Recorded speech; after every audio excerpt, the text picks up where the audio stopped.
All right, ladies and gentlemen, welcome to WIRSPA Icon Series channel here in Savvy, hosted by WIRSPA Community Envoy Matt Patrick. Before we start, really quickly, I just want to share a few details for everybody who's joining us really quickly. To your right, you'll see a chat box, and I see there's a lot of activity. We see people from Sweden, San Francisco, Australia, Barbados, Jamaica. Wow, this is awesome. This is phenomenal. And thank you for everyone who's joining us today. If during the live stream, if you have any questions, in the very bottom, you can certainly press on that and ask any questions. Your host, Matt Patrick, will be checking it out and asking to and responding to any questions everybody has. All right, I leave you guys on great hands with your host, Matt Patrick. Oh, thank you, Peggy. It's a pleasure to be back, and I will say it's a pleasure to do my first time with you doing the Icon series. Previously, Welho Kenga has handled these, so it's been a little while since we've done one. I just want to fill up before we introduce our very special guest, Michael. I just want to fill people in a little bit about the Icon series, maybe people who have not seen it before. Essentially, during COVID. As the WIRSPA community envoy, we wanted to create educational content for people who could not make it to distilleries, maybe couldn't travel. And amongst the things we did is not only a series where we took people into the rum distilleries and meeting the master distillers, we also decided it was a great time, especially back then it was WIRSPA's 50th anniversary, and we wanted to celebrate the many people who have made Caribbean rum what they are today. And so we created the Icon series, where we've interviewed amazing people who have a long history in the Caribbean rum industry, including people like Joyce Bence and Margaret Montplaisir, Evan Brown, Lloyd Forbes, John Georges. It's been an amazing treat for me as somebody who loves rum and as a rum historian to be able to talk with these people and learn their stories. And we're incredibly lucky and proud to bring you another icon today, Michael Delevante, who has a very long history. I believe it's almost 60 years, coming up shortly, 60 years working with the Caribbean rum industry. So I want to say hello to Michael Delevante. Welcome. Hi. Michael, just a brief introduction. Michael Delevante has worked with Wray Nephew for decades, and at a very technical role, and we'll be drilling into that in the next hour or so. And Michael, first question for you. Tell us about your life before you joined the rum industry and what sort of prepared you to work in the industry. I was born in Jamaica, went to high school in Jamaica, and then in '59, I went to Stevens Institute of Technology in Hoboken, New Jersey. Oh, yeah. Famous for where Frank Sinatra was born. But it was a good university, and I studied engineering and graduated in '63. And then I was actually interviewed for jobs in America with other companies, but I wanted to go back to Jamaica. So I connected to one of the directors of Wray Nephew, who happened to be related, and asked him if I could come and work down there. And he said they just had a job opening for somebody who could liaison with a consultant that they had from England who had worked with Wray Nephew from the 50s. And he needed somebody to liaise with him about what was happening at the distillery. So I took it, and then that was the start of the career. Okay. And your degree was chemical engineering? Yeah, chemical engineering, yeah. Okay. But I majored in that. But then after I met this gentleman, I didn't actually meet him. I had to go to England to meet him. I was sent to England for a few months to train under him. And I was very lucky to visit several distilleries. Only one made rum, actually, or spirit from molasses. And I spent time there. And then that prepared me for going back to Appleton to work, but not to live for the beginning. But that's what I did. Okay. So you joined Wray and Nephew in around 1963 or so? Yeah, Okay. July. Okay, in July of 1963.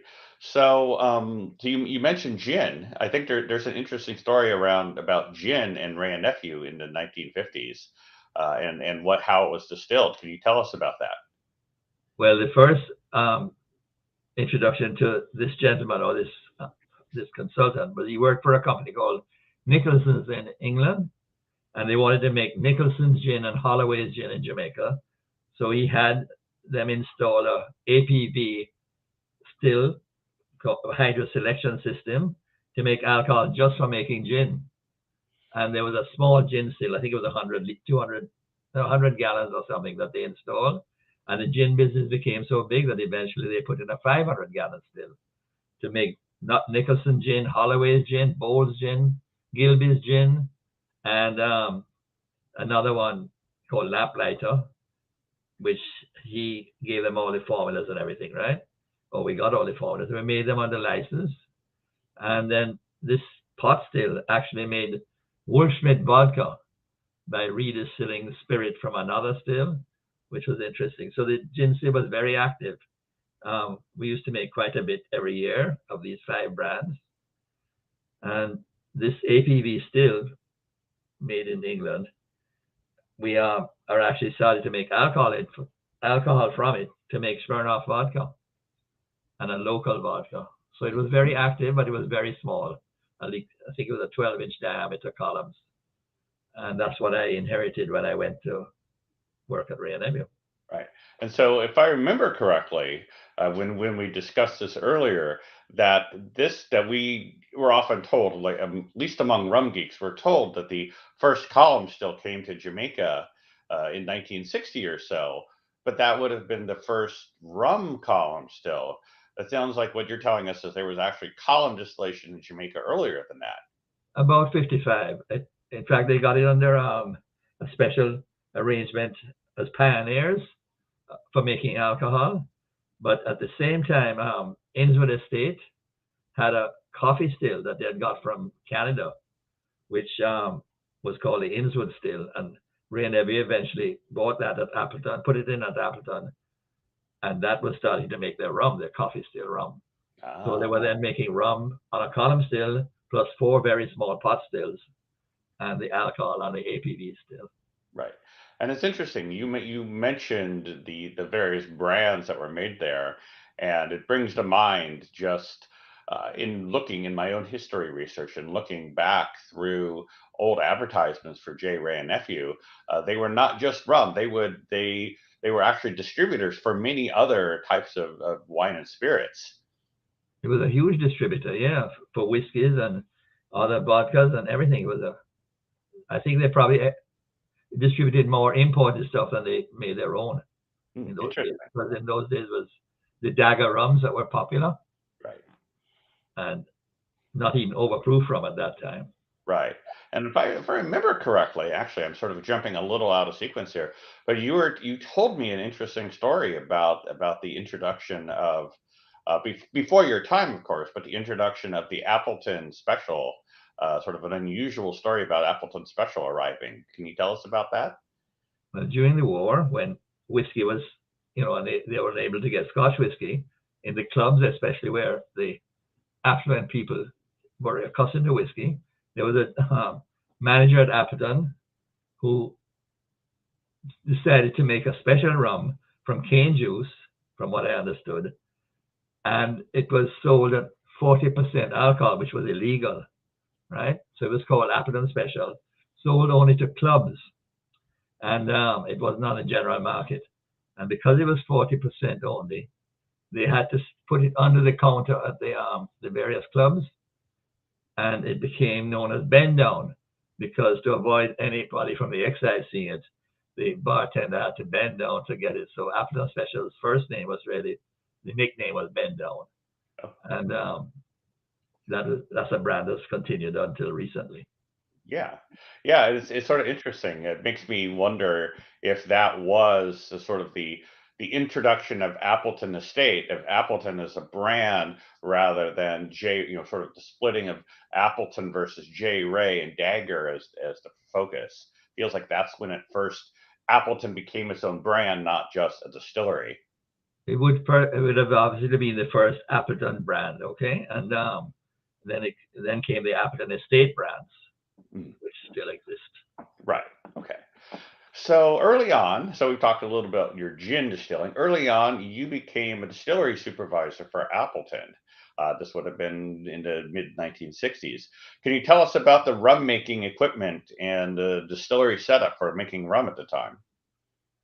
Well, in '65, right, even in '63, there was some old concrete. There were concrete fermenters with a concrete, what is known as a bub tank, right, which was a yeast propagating tank, and they used Fleischmann's yeast to make rum, which is interesting.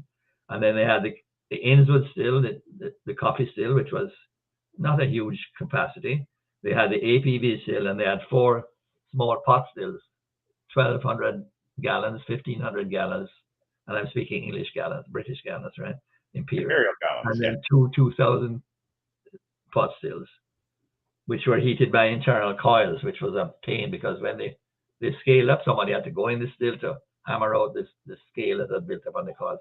So we had 4 pot stills, the Innswood still, one called a Ramsden, which never worked very well. I don't know where they got it. And they had the APV still.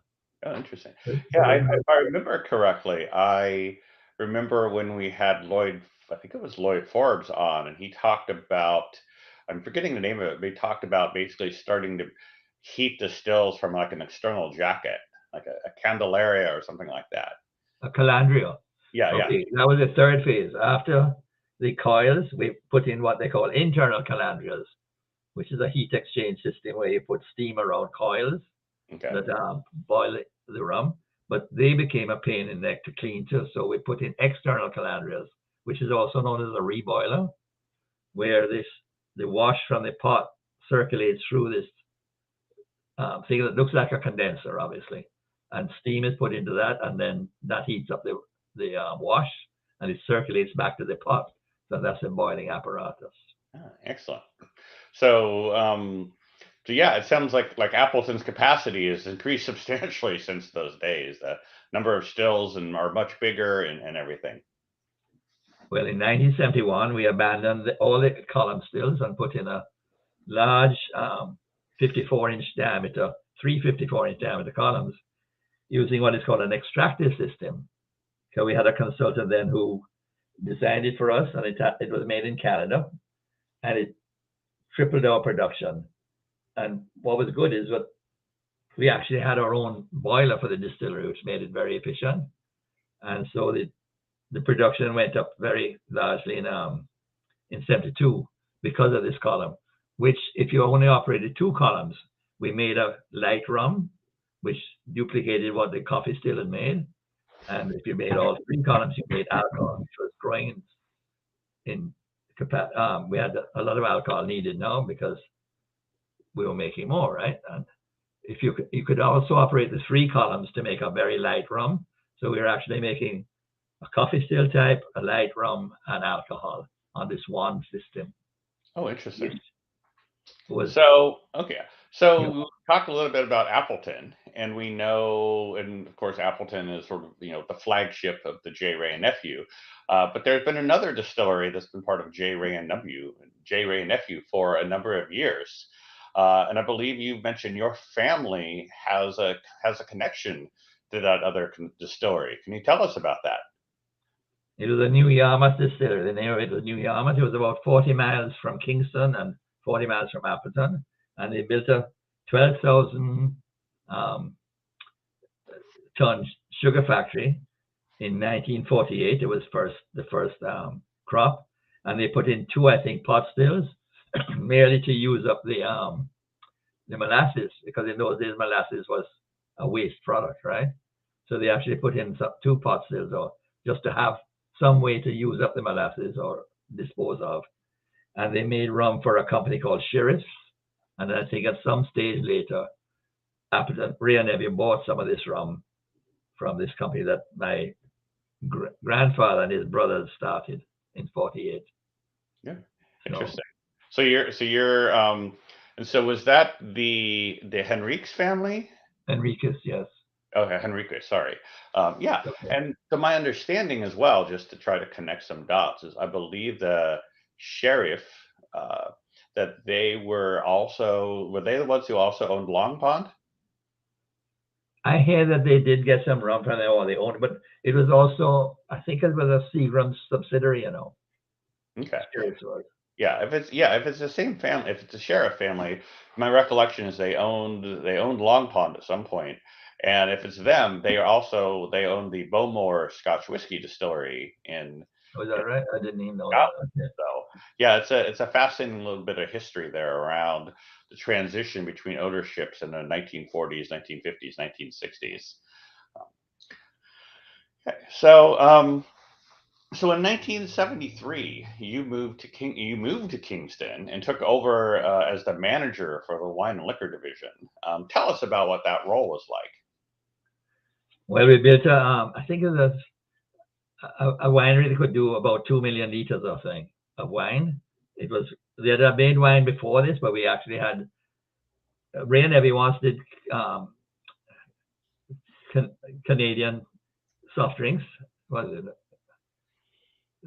And then they abandoned that, and then they Canada Dry soft drink, sorry, and that went bust, and then they turned the building into a winery, which I designed or helped design and helped commission, and then we made a lot of wines from British style wines from imported grape must. And then we also had a liqueur department that made Bowles liqueurs. So I was manager of that, but I was also overseeing some of the things that happened at both distilleries by that time. And I developed a few wine liqueurs, which some of them still exist, like sherry and all that. And I developed a coffee liqueur called La Donna. But the interesting thing is I also were able to make wine for the Catholic Church, communion wine, right? Okay. Because in those days you couldn't import very much wine, and so even Harvey's Bristol Cream, which was a big product in Jamaica, we actually made a sherry to augment what could not be imported as Harvey's. So it's a rather large winery, and the liqueur department is very active as well. But I still have some responsibility, as I said, for the two distilleries. Okay. So by that point, were you sort of day-to-day managing, sort of overseeing what was going on at Appleton and New Yarmouth, or just sort of consulting? Consulting, basically, right? Most day-to-day was mostly the winery and the liqueur, but Okay. I was going down to the estates quite frequently, though, but maybe once a week to see what was happening. I think you mentioned at some point a coffee liqueur. I did make a coffee liqueur Okay. because I used to dabble in things, right? Okay. I tried to make a pimento allspice gin, but that didn't work out too well. But Oh, interesting. Yeah. So, but that coffee liqueur was not when I think of Jamaican coffee liqueur, I think of Tia Maria. But this was not that. No, this was in competition to Tia Maria. Okay. And in fact, you probably might know that Wray Nephew actually bought the Tia Maria plant later on, right? Okay. I didn't know that. We didn't own the brand. We were making it for Hiram Walker. And then, so we ran the coffee liqueur. We made the concentrate for Hiram Walker and Tia Maria for local and West Indian consumption. And then there, I was also a consultant, but that was when I was living in Canada now. And we made a line of liqueurs called Lilyfield, which actually overtook Bowles liqueurs in Jamaica and replaced them. Oh, interesting. It's very complicated. Yeah. So it sounds like you did much more than just rum. It sounds like you've done everything alcoholic in Jamaica. We did most things. Yeah, we made a native brandy and all sorts of things, right? Oh, interesting. The only thing we didn't make is cognac, of course, and whiskey. Okay. But no grapes growing in Jamaica, though. No. Okay. Not commercially, no. Okay.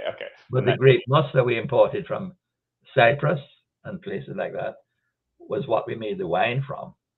And then we also made from the same wine that in the winery, Noye Prat Vermouth and Cinzana Vermouth and Dubonnet. Oh, wow. So if you did a brandy, so that would have also been from the must imported and then... No, the brandy was native brandy, sorry. Yeah. Made from a flavor. We didn't try making brandy from scratch. Okay. Sounds good. So now, you mentioned Canada earlier, so we want to now move along to Canada. In 1977, you moved there and started working with McGuinness Distillers. Tell us about what you're doing in Canada for them and how you still manage to remain connected with J. Wray Nephew. And I was very lucky when I moved to Canada in 77 that McGuinness had just been appointed by the then managing director of Wray Nephew as bottlers for Appleton, which was distributed in Canada in a small amount. There were 24,000 cases sold a year of Appleton Special and Appleton White. So I got hired, not by coercion with the people, but it was suggested that I'd be useful there. And I actually replaced a West Indian engineer at McGuinness, which was the third largest distillery in Canada and had four different locations in Saskatchewan and British Columbia. And they made rum, by the way, in Bridgetown, Nova Scotia. Oh, yeah? And the reason why they chose Bridgetown was the man who owned McGuinness, Larry McGuinness, decided that if he put it in Bridgetown, people would think it came from Bridgetown, Barbados. I used to go there to help them make rum as well. And they made it in a weird way, but it worked because you don't always work still the same way, right? But anyway, so I worked at McGuinness as engineering manager. And then I was there 13 years and I ended up as technical director when Corby bought it. And that was the end of me. But we made everything there except brandy. Okay, interesting. And if I remember correctly, Corby at some later point, I think, acquired other interesting rum brands. I can't remember if it's Lemon Hard. Lamb's rum? Lamb, yes, it was Lamb's I was thinking of. So yeah, there's a whole lot of Canadian connection to rum history that a lot of people, at least in the United States, don't know about. But I don't think I told you this, but recently I learned that the reason 151 rum, the reason it's that particular strength, is because it was a high enough proof that it wouldn't freeze. The miners and the expedition people in the northern parts of Canada, when they would take rum up there, it wouldn't freeze at that strength. And it was originally at 32 overproof in the imperial system. But when they started selling that rum in the U.S., it became 151 American proof. Well, that's interesting too, because Wray Nephew had a 151, which we bottled at McGuinness as a trial run. We had to do it. It was very unsafe because this bottling plant was not geared for high proof spirits. So we had to do it very carefully, right? And on a Saturday when nobody was there to watch it being done. And then, of course, Bacardi had 151, which had a fire warning label on it. There was a fire warning on the label too, right? And then, of course, Wray Nephew sold a lot of rum to Newfoundland to make Screech. Right. Right. And they sold bulk rum as well to customers who bottled it under their own names. But McGuinness was very huge in liqueurs, which I worked with, and whiskeys. So I learned to make whiskey, and we also made gin and other products. Okay. The only thing we imported was brandy from France. Okay. So was it? Did you find it interesting to make, or how did you find it interesting or different to make Canadian whiskey as opposed to a rum? Well, of course, you're using grains, right? Mostly corn in Ontario, and rye to a point, and then you have to cook it. So there's a whole other process, whereas in molasses, you just go straight from the sugar, right? So I learned how to convert starch into sugar by a cooking method. And it was a huge distillery. We actually, when I was there, sold 2 million cases a year of various products. They had about 300 products that they sold. And they were huge in liqueurs. McGuinness was very famous for its liqueurs. Interesting. Okay. So it was the same stills, whether you were making rum or a whiskey there? Well, the rum was made in Nova Scotia, as I said, with a similar still. But in McGuinness, which is interesting, we had a 3-column still, which made the whiskey and alcohol for vodka. We were big in vodka. And McGuinness made the first white Canadian domestic rum in Canada, which was interesting too. So we were making rum there and buying some from mostly from Guyana, Barbados, and then when I got there, I encouraged them to buy some from Wray Nephew. So we had 3 West Indian rums in the McGuinness rum, which was very good. Oh, nice. Okay, yeah. And I do remember that you were talking about Canada 1970s, and that was actually, just as a sort of historical context for our viewers, that was basically one of WIRSPA's very first missions when they were formed in 1971. One of the very first things that they focused quite a bit of effort on was getting into the Canadian market. Well, there was an organization called the Association of Canadian Distillers, of which I was a member on the technical committee, and we met nearly every year, I think it was, with WIRSPA to discuss common interests, right? And I don't know if you remember, there was an issue with ethyl carbamate. You know what that is, right? Right, yep. Where that was a big issue, where Barbados was tested and they found some excess, but it was a wrong test that was done. So that was a big mistake and a big political issue. And I don't think ethyl carbamate was ever mentioned before that happened. But luckily, it was a wrong test that was done at the LCBO. So Barbados benefited by the advertising they got for it, and it was a false alarm. So, yeah. But we used to meet quite regularly, as I said, which was more social than it was technical. So they were a lot of fun. And we met in Barbados, we met in Jamaica, and a few other places. So I was lucky to be on the technical committee of the ACD.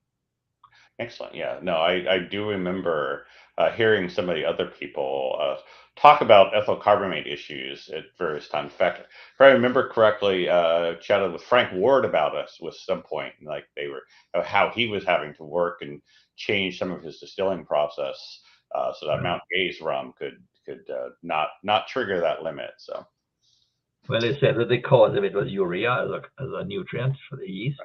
Right. I'm not sure it's our not enough copper in the distills and things like that. So it really became it was almost a political issue too. So. Right. So just real quick, Alex Kong, or Zan as we call him, he said to say to you, Mark Elliott just came into my office and says to say hi. Oh, I remember him, right? He was the engineer at Appleton. Yeah. When I was consulting there. Excellent. So you were with McGuinness for many years, and then at some point you left. Tell us about what was after McGuinness. Well, I was there 13 years, and then I was actually the first person to know that it was for sale on the staff, right? Because Corby was involved in that. So I had a terrible task of, for 1 year, shutting down McGuinness. Prior to that, there were other 3 plants that we shut down, but I had the terrible task of having to shut down the company. They made me the manager of the factory, the distillery, which was a depressing time in my life, obviously. And they offered me a job after I would have shut it down. And the interesting thing is that when we were shutting it down, we had to ship all our barrels, 250,000 barrels, to Corbyville. And 2 weeks before we were to ship the last barrels, the manager of Corby came in and said that I was to fire the last 12 people left there because they had found a chicken in the bottom of the barrels we had shipped to Corby, which I don't know how a chicken could fit through a bunghole, but anyway. So that was the end of that. And then they took me to Corby to look for housing and all that. And that didn't work out, for which I wasn't sorry.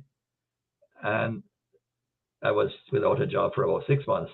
Interestingly too, Corby itself shut down 2 years later. So I waited for 6 months, and then I applied back for a job at Wray Nephew, and I was accepted. And in 1990, I went back to Jamaica to live and became manager of production at Wray Nephew. Oh, wow. That's a substantial role. So at some point in there, you started your own consulting company. When was that? Well, in 1992, when I wanted to come back to Canada, I decided that I couldn't get a job at whatever age I was, 40-something years old, and the distilleries in Canada diminished tremendously. They got from about 10 down to 5, so there was no chance of getting a job in a distillery. So I decided the only thing to do was to become a consultant. So I learned how to do that, or set up my little business with 3 associates, just to say I had associates. Consultant for Wray Nephew, having to go down there for up to 2 weeks every month for a long time. And during that time, I found a new still a second-hand still for them in Lethbridge, Alberta, that came to be installed at Appleton and New Yarmouth because it was growing in size. And it was actually owned by Wray Nephew, the still in Appleton, Yarmouth, even though Yarmouth itself was owned by the Henricus family. So, and then we put some new pot stills in at Yarmouth as well, one big pot still.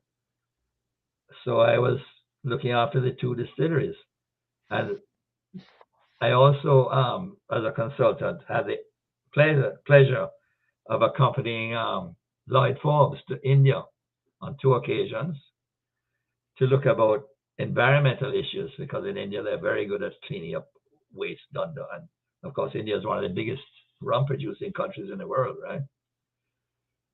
So we went there on a trip, and then many things happened during my 30 years of, and that ended with during that time too, I was made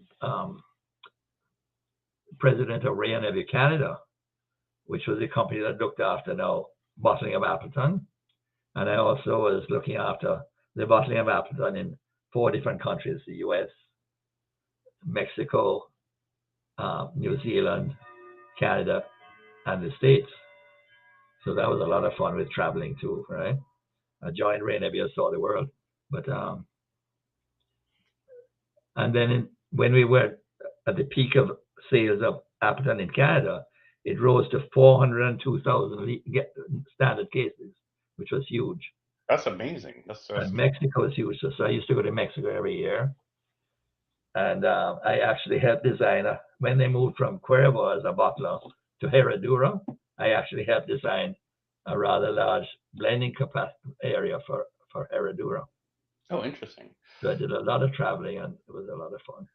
So are there any other like well-known companies that you can share with us that you also did consulting for? Well, I did a little bit in Cuervo. Actually, they wanted to make a different kind of tequila, or use a different kind of still to make tequila. And I helped them. I went down there, and that didn't last for too long. But anyway, I think they've implemented some of the things I tried. I did some work in, I think, where was it now? I went to Israel as a consultant to help a Russian company, make vodka in Israel. That's a long story, which I won't bore you with. So I've been around quite a few places working for other companies. Excellent. So you mentioned New Yarmouth, and my understanding is that New Yarmouth, which is somewhat of a mystery distillery to many of us rum enthusiasts. Like, we may know it exists, but we don't often see much written about it. My understanding is that it went through a fairly substantial renovation in the 1990s. Can you tell us anything about that? And what happened there? What did you do or help do? Well, I think in 1990, I don't remember. I have it some written there. But we brought us a second-hand still, a used still from Lethbridge, Alberta, a huge 3-column thing, which was actually the same design as the one at Appleton that we had put in 71. And we put that in at Yarmouth to replace the coffee still that had been moved from Appleton to Yarmouth, okay, which was owned by Wray Nephew, even though they didn't own the whole distillery. So we brought this still from Lethbridge, Alberta, had it installed, so we're making alcohol and more rum at Appleton, at Yarmouth than before. And that has just recently been replaced by Campari with a new 3-column still of the same design. We also put in some bigger pot stills at Yarmouth. So production at Yarmouth increased tremendously. And in 1985, Wray Nephew, under its own parent company called Lascelles de Mercado, bought Yarmouth. And we made a lot of the rum there, especially a part of the overproof rum. Right. And my recollection is like some of what New Yarmouth, the improvements to New Yarmouth in the 1990s were to allow them to make a heavier rum. Is that true, or can you? Yeah, right. Yeah. Okay. Tell us about that. Winston Kennedy, right, who worked at Hamden, left Hamden for some reason, I don't know what, but the managing director, Billy McCall of Yarmouth, wanted to put in a high-ester distillery. So if you call that an improvement, it was, right? And we had an extra separate distillery, quite remote from the main distillery.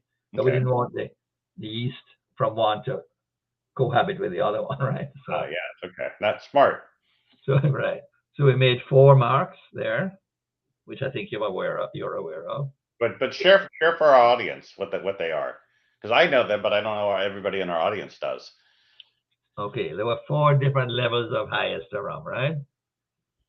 One was called HM, one was called RH, one was called WM, and one was called WK. These were the initials of 4 people, as marks usually were, right? Mm-hmm. Sometimes they were named after the people who invented them, or named after people that were prominent in the company. So they made 4 different marks, and they were competing now with Hamden, I don't know how successfully, and selling to sheriffs not sheriffs, share in Holland, yeah. Right? And so on. And I don't know if it's still operating, to be honest with you, because I've been there since 2013 when Campari bought it. Okay. So there was a separate distillery. And then I designed 2 stills to supplement the 3-column still that they had got from Lethbridge.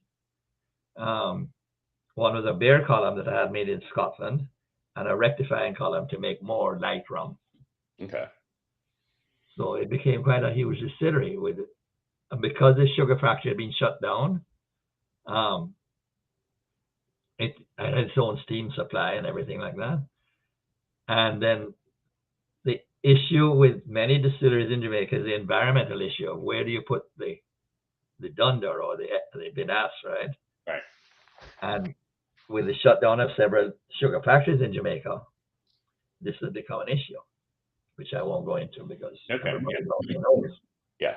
So to touch back on your what you mentioned about marks there, I know the people who love the high ester Jamaican rum, they know, for example, that the DOK mark from Hampton is 1600 esters.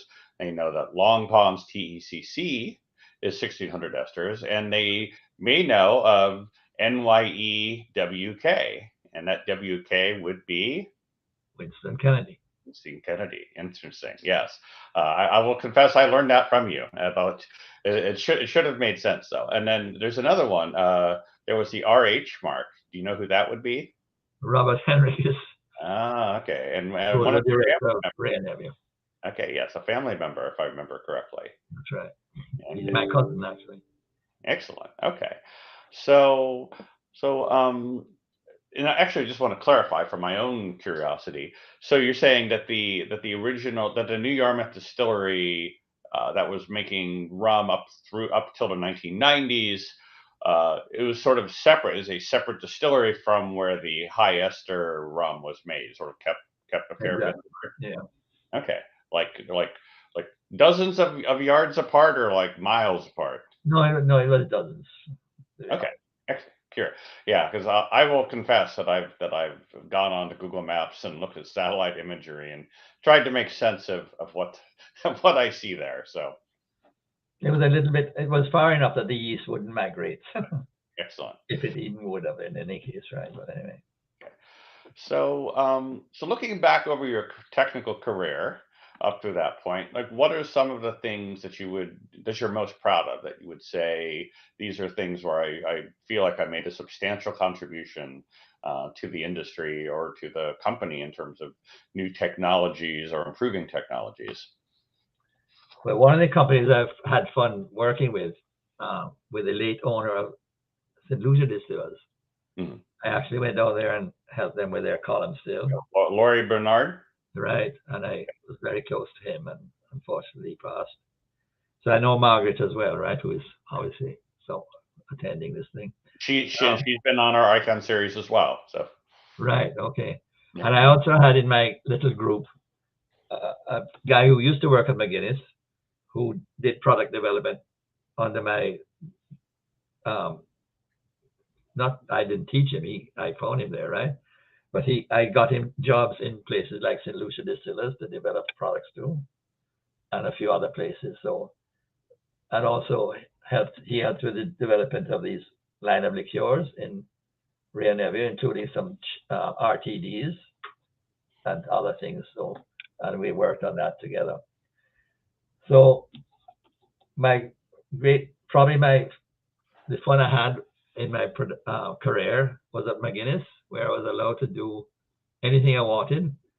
We put in some very huge barrel handling system where it was all done manually before. I modified the still itself. We put in some automation, and I just had a lot of fun doing things down there that I was allowed to. We put in energy saving devices on the stills, which saved energy and steam. And as I said, I progressed quite well through there to become technical director of the company. And other things was the design of these two stills at Yarmouth, the two column stills. And since then, I've designed quite a few distilleries in America and to make bourbon.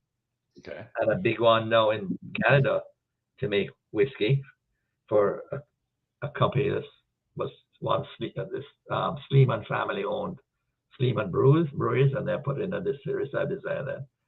And I've been making quite a few designs in America and in England. I even went and helped somebody make rum. And we're making on what they call the hybrid stills, which are pot with a column, right? Which are becoming quite popular and quite effective in making rum too. So there's been a huge amount of experience I've had, and I'm blessed to have had that, right, in my consulting career. Can you share any of the American distilleries that are making whiskey? Can you share any of their names for those of us who enjoy bourbon as well? I did a distillery in Scotland, not in Scotland, in Austin, Texas, called Still Austin Whiskey. That's been very successful. And I designed a single column for them that made bourbon, which is quite unlike the normal bourbon stills. So they're doing quite well. And I've been helping another company build stills that I've designed for some other bourbon manufacturers in America. And I helped a guy in a distillery in Massachusetts who had bought a hybrid still from Germany. I went down there and I commissioned it for them because they were making rum too. And the funny thing is, I met them through another guy I helped make rum in Connecticut. And they came and saw me, and they said they'd set up their molasses to be fermented. And for 3 weeks, it hadn't fermented. So I told them why, because they were keeping it too cold. And then I got a job out of that. Oh, interesting. So, when you say hybrid still in Massachusetts, it makes me think of Privateer. But can you share whether it was them or not?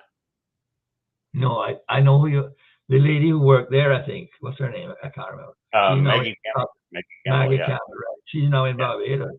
Yeah. I met her there, right? But it wasn't Privateer. Okay. But there are some big ones that have some rather large hybrid stills. Yes. And they become popular in Canada too, right? Yeah, so. For sure. So you've touched on this briefly already, but can you've worked with many icons of Caribbean rum, and I couldn't dream of listing them all, but the two that have come to mind are Lloyd Forbes and Winston Kennedy. Can you share any of your experiences working with them, like what you did with them? Well, okay. Winston was the association with him was really with the highest distillery at Yarmouth, right? his son also came and worked at Yarmouth, so I knew him.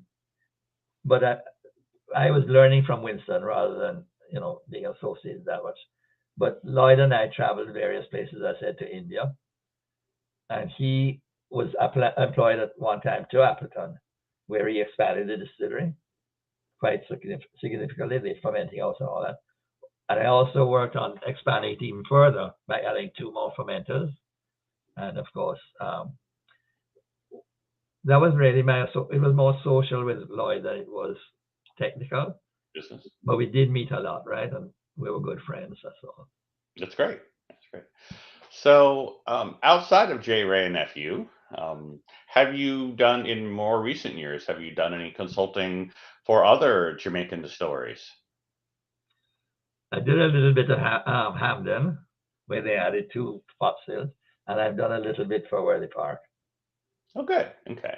Yes, I know. I've read that Hampton has ordered or has now 2 additional 5,000 gallon stills. Was that? They're working, yeah. Okay, excellent. Yes, and you mentioned Worthy Park. I see. Zan is on here, so I'm sure now I know why. You mean Alex? Yeah, Alex. Yes, we call him Zan. Oh, sorry. Okay. Yeah, I saw him up to last week in Jamaica. Yeah. Well, another thing I've done that I've enjoyed is I've actually designed a winery that not to make wine, but to convert wine into something else. Okay, but not brandy. No, I've tried to make brandy in the McGuinness had a winery out in British Columbia, and they had a brandy still that somebody had designed, and they asked me to go out there and try and use some of their wine to make brandy, right? The problem is he made it all of stainless steel, so that wasn't too successful. So that's the first and last time I've had that influence on trying to make brandy. Yes. Okay. It wasn't the fault of the process, it was the fault of the still that I didn't design. So besides making all sorts of distilled spirits and liqueurs over your career, you've also written a book. Can you tell us about that? Okay, there's the rum book that ADI put out. I wrote 2 chapters in it. They only put my name on the 1 chapter, right? But they took from another book I'd written called Spirits in the Making. They used some of the chapters from that to publish that book with 2 other guys who you probably know. And I've written a book called 56 Years in the Industry and Still Counting that I've done, which I've sent you a copy, by the way. Excellent. Looking forward to it. Okay. And I've done an autobiography. That was not technical. So I've actually written 2 books. I have a third one that I've drafted, but I haven't had it published yet. If I may, never. Okay. So the book that I'm thinking of that I can see on Amazon, for example, is A Distiller's Guide to Rum. Is that which one is that? You meant which one is that? That's the first one. That's the second one. Okay. So they took 2 of my chapters from Spirits in the Making that dealt with rum and put that into that book. So the first chapter is they have me as the author, but they didn't have the other chapter that I wrote. Okay. They didn't have me as the author, but that's okay. Okay. And are these fairly technical books, or for distillers, or would enthusiasts enjoy them as well? I think the first one, The Spirits in the Making, which I published myself, right, and I have no more left. But that would have been helped to a distiller. It was actually written originally as a sales training manual for people at McGuinness, and then I turned it into a book. And the second book is, as I said, half of it is my autobiography in the business, and the other half is how to design a craft distillery and how to cook grains and everything technical, right? What you need to, how much the distillery might cost to build, and everything that is needed in a distillery. So before we get to our final question here, I've asked our listeners if they have any questions. Now is the time to throw them into the ask a question box. We'll give you some time to chat while hopefully people will ask some questions. But at least my final question is, Caribbean rum. You've been in it for almost 60 years, been in it around it. Do you have any thoughts on where you think Caribbean rum is headed in the next 5 to 10 years? I think Caribbean rum will always be the famous rum, right, in the world. I mean, because of how it started and everything, and it was probably the first country. But there's so many other countries making rum now, right? And one of the problems the Caribbean has in expanding it is because there's not much sugar grown in the Caribbean, right? Even Puerto Rico, I gather, has no sugar. And if you don't have that, it's very hard to get rid of the effluents. And a biogas plant, which you need for a distillery, is a huge expense. And not only that, it's probably harder to operate than the distillery is. Right? And it probably costs more than the distillery. So there's an interesting distillery in Grenada now. You've probably heard of, right? Renegade. We've had them on. Yeah, we've had them on our series on our Rum Talk series, where we've met with Renegade. Well, he's making an agricole, I gather, right? Agricole style. The French don't like it when you call it agricole. So. What's that? The French don't like it when you call it agricole if it's not made there. Well, that's what. That's what's interesting about him doing it, right? Yeah. But you know that agricole has a specific definition in the Food and Drug Act in Canada, right? With the amount of esters it has to have, right? But be that as it may, if we don't do something about the environmental issues, I think a lot of distilleries are going to have problems in the West Indies unless they have somewhere to put it, the waste. Right. So we have a question here. Actually, before we get to the question, I was going to say that you bring up a good point about the lack of sugar in the Caribbean now, that the Caribbean sugar industries have had many challenges in recent years, and that's a topic I covered in my book a little bit, and we did a panel on it at the Miami Rum Congress, where we're starting to see that the larger distilleries and the ones that hope to remain successful, they have to start taking more control of their supply chain. It's not like in the past where you could just call up Guyana and say, send us more molasses. Right.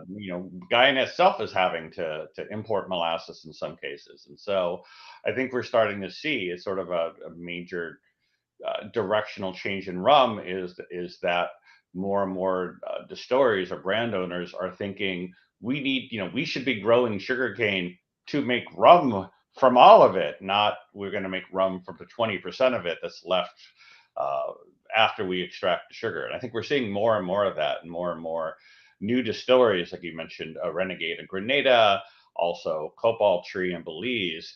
They're starting to make rum from cane juice directly, using 100% of the sugarcane plant.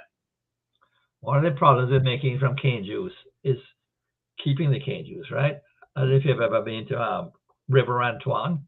Yeah, I have. That's an amazing distillery. But the thing about that is that most of the energy you use in a sugar factory is to juice the cane, right? So converting it to sugar and molasses is not a big deal in terms of energy usage, right? And if you don't have anywhere for the dunder to go, that becomes a problem, and a more expensive problem than, as I said, building a distillery. Right. And also a difficult one to operate. So. Correct. Yeah. And I do know that, like, for example, I've been to Renegade, and they spend an enormous amount of time and money engineering waste treatment processes. It's actually, I think, one of their largest expenses actually is dealing with that in an environmentally conscious way. Well, there's an interesting one that in Foursquare in Barbados that they treat their vinasse to a point, right? Mm-hmm. I don't know how successful it is. I've only been there once, but it's just an issue. And as I said, there's so many other countries now making rum because it's such a popular product that there's going to be competition in America and in England even. You never know, right? Right, for sure. So we have 2 questions here. The first one is from my good friend Dave Russell. He asked, what characteristics do you value when selecting molasses for distillation? Okay, it must have low ash, right? Which is, again, not as low as it used to be when it was hand harvested. Obviously, a higher sugar content. Now, there's 3 grades of molasses, right? There's fancy and there's refined and all kind of nonsense. But most people just use the blackstrap molasses, which is the last straw, so to speak. But you want to have a high sugar content and low ash. That's basically it. Okay. I think. And our second question is, are your books available to the general public? The one called Spirits in the Making, I only produced about 300 and I sold them and gave them away too. But so that's not existing anymore. And the 56 years, I have a few more because I self-published it, and there are a few more in my office if anybody wants one. Yeah.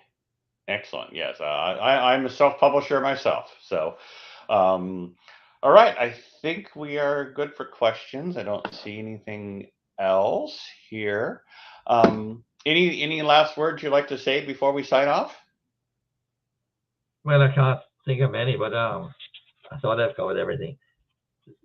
But if that gentleman wants an analysis of molasses, I gave a talk in Scotland about molasses at the university there that teaches about liquor. So if he would like to see an analysis that is ideal, I can happily send it to him if he wants.